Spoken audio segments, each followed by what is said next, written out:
pärast viimast lahingut oli taevas imelikult vaikne. Tuul käis üle musta maa, nagu otsiks kadunud hääli. Relv jäi korraks raskeks kätte, süda veel ei uskund lõppu. Tolm ja suits mu riietel, aga silmis seisis hommik. Keegi ei küsinud mu nime, keegi ei lugenud mu haavu. Seisin lihtsalt keset välja, nagu puu, mis jäigi püsti. Siis ma sain aru tasa, et mitte müra ei jää.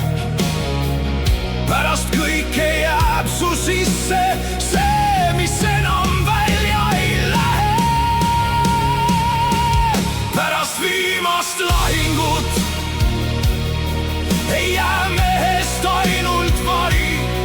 Jäävad sammud, jäävad nimed, jääb see, mis ei murdu ära. Pärast viimast lahingut ei too vaikus kohe rahu.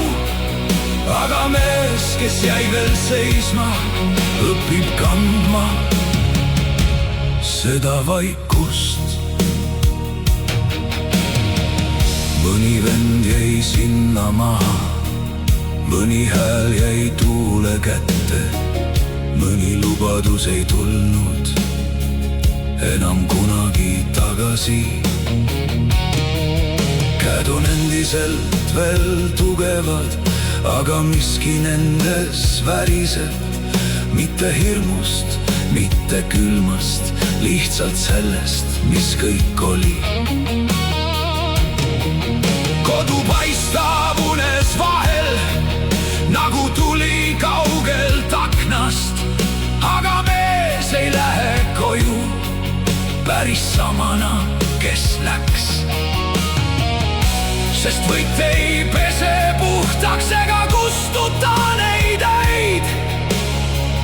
Ta vaid jätab sulle edasi hinge, mis peab kandma neid.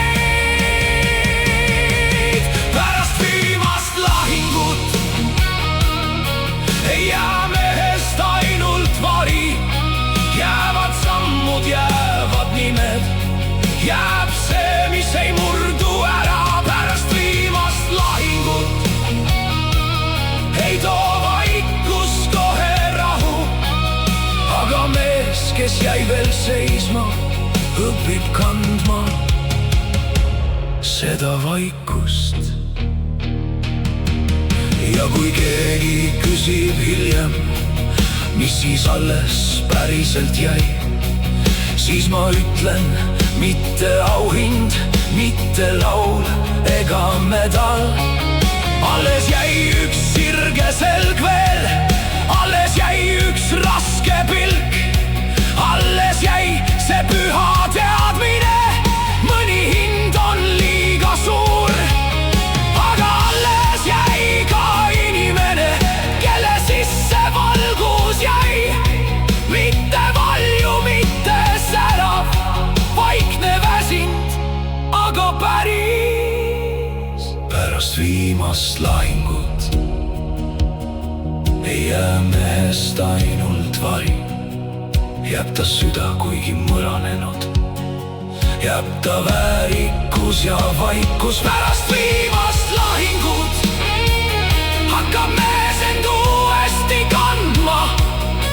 Mitte selleks, et veel võidelda, vaid et jääda inimeseks. Pärast viimast lahingut kõnnib ta aeglasemalt edasi. Ja see, mis temas alles jäi, on tugevam kui ükski lahing. Pärast viimast lahingut ei ole maailm enam sama. Aga kui mees veel tõuseb hommikul, siis temas on veel maa.